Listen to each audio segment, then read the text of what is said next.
Jhagadia જીઆઈડીસીમાં metropolitan એક્ઝિકેમ કંપનીમાં 23 એપ્રિલે આગ લાગી હતી। આ ગંભીર ઘટનામાં 2 કામદારોના મોત નીપજ્યા છે, જ્યારે 13 અન્ય ઇજાગ્રસ્તોને સારવાર હેઠળ છે। ત્યારે પીડિતો અને અન્ય લોકો સાથે ધારાસભ્ય ચૈતર વસાવા કંપનીએ દોડી ગયા હતા। અહીં કંપની પાસે વળતરની માંગ ચાલતી હતી, ત્યારે એક મૃતકના કથિત સંબંધીએ વિરોધ કર્યો હતો। દરમિયાન વિરોધ થતાં પિત્તો ગુમાવતા ધારાસભ્યએ તેને લાફો ઝીકી દીધા હતા। સામે વિરોધ કરનારે પણ ચૈતર વસાવાને લાફો ઝીક્યો હતો। આ ઘટના પીઆઈની હાજરીમાં બની હતી। આ કરુણ ઘટના બાદ કંપની પરિસરમાં તણાવનું વાતાવરણ સર્જાયું હતું અને ધારાસભ્ય પર હુમલા બાદ મામલો વધુ ઉગ્ર બન્યો હતો। ચૈતર વસાવા કંપનીની બહાર પીડિતો અને સમર્થકો સાથે કંપનીની બહાર વિરોધ કરી રહ્યા હતા। કંપનીના મેનેજરને મળવાની માંગ સાથે તે બહાર હતા, પરંતુ ઘટના બાદ અંદર જતા મૃતકના કથિત સંબંધીએ ધારાસભ્યનો ઉગ્ર વિરોધ કર્યો હતો। જોકે આમ ના કરવા ધારાસભ્યએ સમજાવ્યો, પણ ન સમજતા ઉગ્ર વિરોધ કરીને તુતારી કરીને અપમાન કરતા ચૈતરે પિત્તો ગુમાવ્યો હતો અને લાફો ઝીકી દીધો હતો। જોકે સામે વિરોધ કરનારે પણ ચૈતર વસાવાને લાફો ઝીક્યો હતો। આ ઘટના પીઆઈની હાજરીમાં બની હતી। ઉગ્ર બોલીચાલીની શરૂઆત થઈ ત્યારથી પીઆઈ કોઈને વિડીયો ઉતારવા આદેશ કરી રહ્યા હતા, પરંતુ બંને વચ્ચે થતું ઘર્ષણ રોકવાનો કોઈ પ્રયાસ કર્યો ન હતો।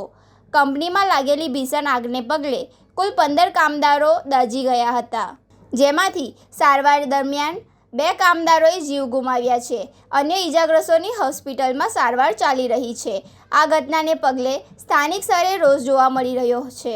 દરમિયાન ધારાસભ્ય ચૈતર વસાવા પીડિત પરિવારો સાથે મુલાકાત કરવા સમર્થકો સાથે કંપનીએ પહોંચતા સ્થિતિ તંગ બની રહી હતી। સ્થળ પર સર્જાયેલા ભારે હોબાળાને કાબૂમાં લાવવા પોલીસે બળ પ્રયોગ કરવાની ફરજ પડી હતી। આ દરમિયાન મૃતક રાકેશ વસાવાના કૌટુંબિક ભાઈ રાજન વસાવાએ ધારાસભ્ય ચૈતર વસાવા પર ગંભીર આક્ષેપો કર્યા હતા।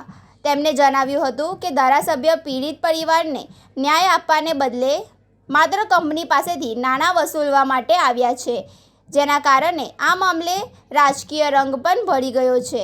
મૃતકના પરિવારજનોમાં પણ આ મુદ્દે 2 જૂથ પડ્યા હોવાનું સામે આવ્યું છે।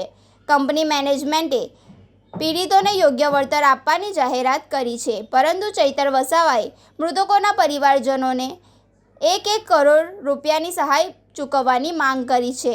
હાલ સમગ્ર મામલે તપાસ હાથ ધરવામાં આવી છે અને જવાબદારો સામે કડક કાર્યવાહીની માંગ ઉઠી રહી છે।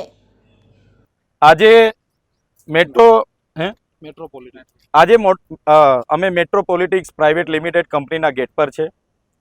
તે 23મી તારીખના રોજ અહીંયા બ્લાસ્ટ થયો અને 16 જેટલા કર્મચારીઓ ગંભીર રીતે દાઝેલા છે।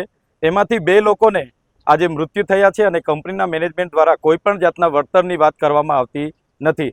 ત્યારે અમારી માંગણી અને લાગણી એટલી જ છે, જે લોકો મૃત્યુ થયા છે એમને 1 કરોડની વળતરની જોગવાઈ કરવામાં આવે અને જે ઘાયલ છે એમને 50,000ની જોગવાઈ કરવામાં આવે એવી અમારી લાગણી ને માંગણી છે। આવનારા દિવસમાં અમે લાંબુ મોટું આંદોલન કરીશું। પોલીસ દ્વારા એમનું રક્ષણ કરવામાં આવે છે, અમારા લોકોને લાઠીઓ વરસાવવામાં આવે છે, જેની અમે નિંદા કરીએ છીએ।